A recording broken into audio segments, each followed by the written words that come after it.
What is up, folks? We have a new set coming out in just a week, and so it's time for the top 5 new brews for Murders at Karlov Manor. You don't want to miss it.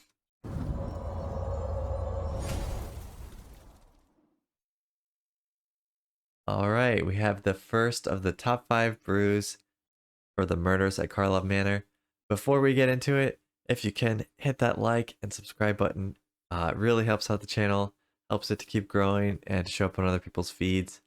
But without further ado, let's take a look. So this one is Blue Black X Control.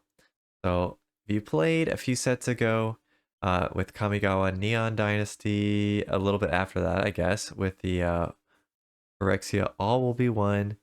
There's Mind Splice Apparatus, which was a very good card for control players, especially blue-white control, because it comes down on turn 4 at flash speed, and for each counter on it, it discounts your spells by 1. So basically, you just need to stall the game as long as possible until, maybe turn 6 or 7, where you can get enough counters on this to start casting some really huge spells.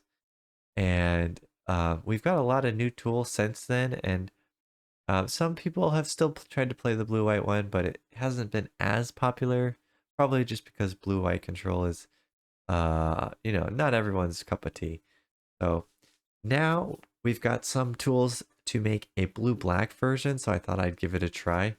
I don't even know, like, if this is the perfect version, because there were kind of two different ways I could have gone with the deck. But let me show you the one that I decided to go with.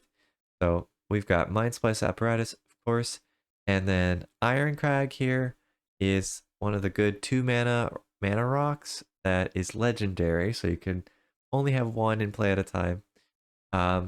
So for this one, you could have one or two of them in the deck, but I just stuck with the one. Basically, it'll help you get your Mind Splice out on turn 3 sometimes, which would kind of probably just make you win the game if you ever got that curve. And then from there, we also have a one of this new card, Prof's Eidetic Memory, 1 in a blue. When it enters the battlefield, draw a card. You have no maximum hand size, which is very useful. You'll see in why.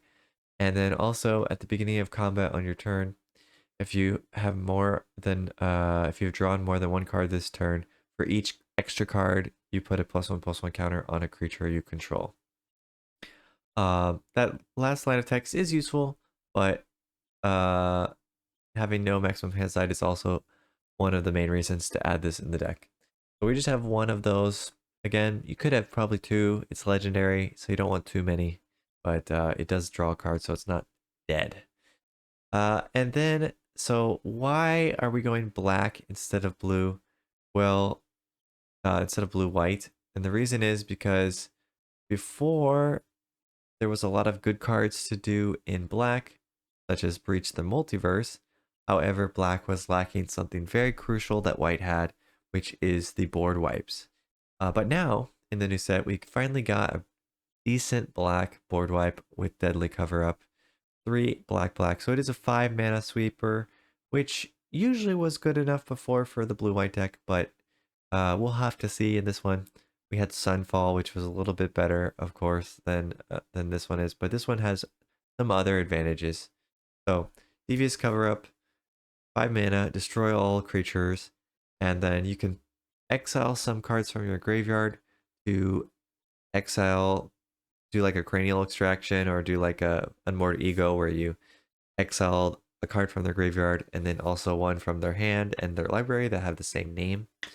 So let's, for example, say you're playing against Domain and they play Atraxa. You sweep Atraxa, you exile the Atraxa, and now you get rid of all the other Atraxas in their deck, which would pretty much solve that matchup for you in most cases. So that's pretty sweet.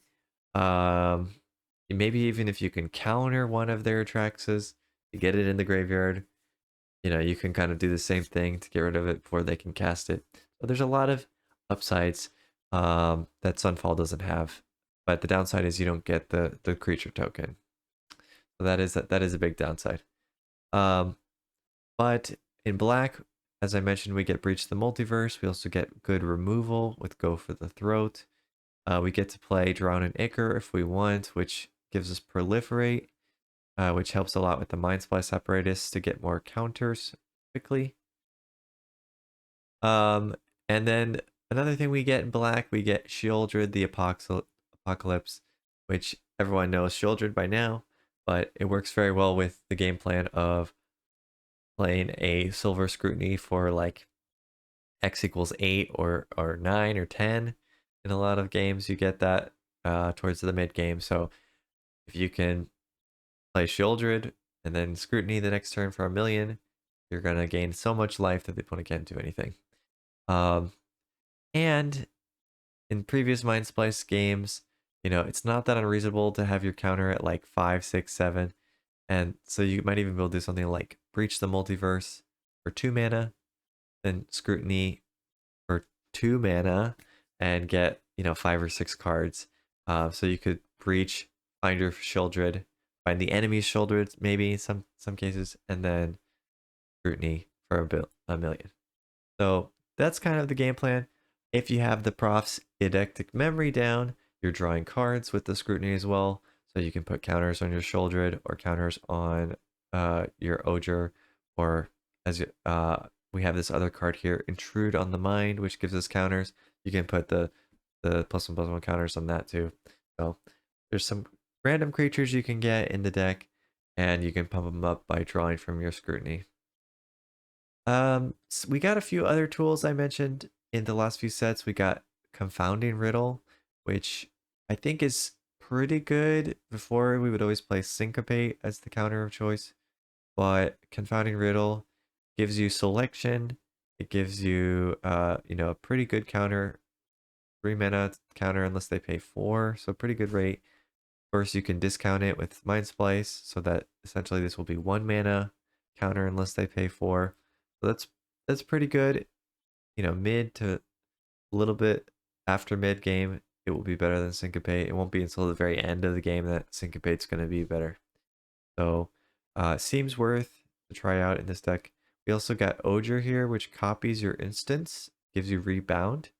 So rebounding the Confounding Riddle is definitely much better than the Syncopate. You get to use the look at the top 4 of your library and get a card instead of the counterspell on the rebound. So that's kind of one advantage of that. The rest is, I think, pretty explanatory. Vraska is a good planeswalker that gives you Proliferate and draws you cards to go with Shieldred, to go with the Prof's Eidetic Memory. And Proliferate helps your Mind Splice. Experimental Augury also helps your Mind Splice, proliferates. So that's kind of the main game plan. You also have the Monumental Facade to put the oil counters on there as well to essentially proliferate your Mind Splice. So yeah, it's basically the same strategy as the blue-white X, but we have a few tools that we didn't have before, like Shieldred, Breach Multiverse, Deadly Cover-Up, etc. I guess the only card I didn't mention was Intrude on the Mind. I think this is another big reason to play Mind Spice, because before we had Memory Deluge, which is a good card, but you know, when your Mind Spice is going, gets down to 2 mana cost, and essentially it just turns into 2 mana draw 2, which is not bad, but it doesn't give you any selection. You know, it kind of loses a lot of the advantage of the Memory Deluge. So now with Intrude on the Mind, especially in the mid game, you're going to get to cast this for 2 mana. You're going to get kind of 2 to 3 cards, and you're going to get a creature which you can pump up. So it's really a much better like card draw option that you can use with Mind Splice and kind of a win con at the same time. So I think that really does help the deck a little bit, makes it a little bit more solid. So yeah, that's the blue black version of the deck. The optional thing that I mentioned, the other way I could have gone with the deck, is Outrageous Robbery. So this is basically like Silver Scrutiny, but it has the advantage that it exiles the opponent's library, advantage and disadvantage. So the disadvantage is early game.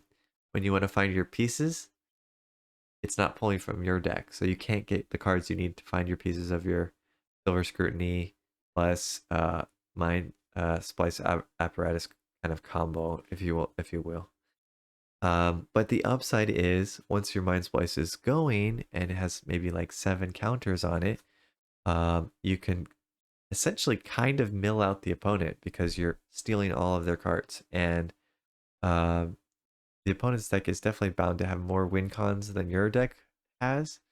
So, you know, if you take 7 of their cards, you'll probably get like 3 creatures, 3 or 4, and some lands and some random other stuff. And so, you know, essentially you can kind of beat the opponent with their own deck, which is pretty nice. And I don't think it's that unreasonable. In other decks, it's a little bit of a pipe dream because if you only draw like 2 or 3 cards with Outrageous Robbery, then you're probably going to get like mostly land and maybe one thing. And it's going to be one thing that you don't care about that much, like Monastery Mentor or something, you know, or Muster Swift Spear. You know, something that's like not that great for your deck.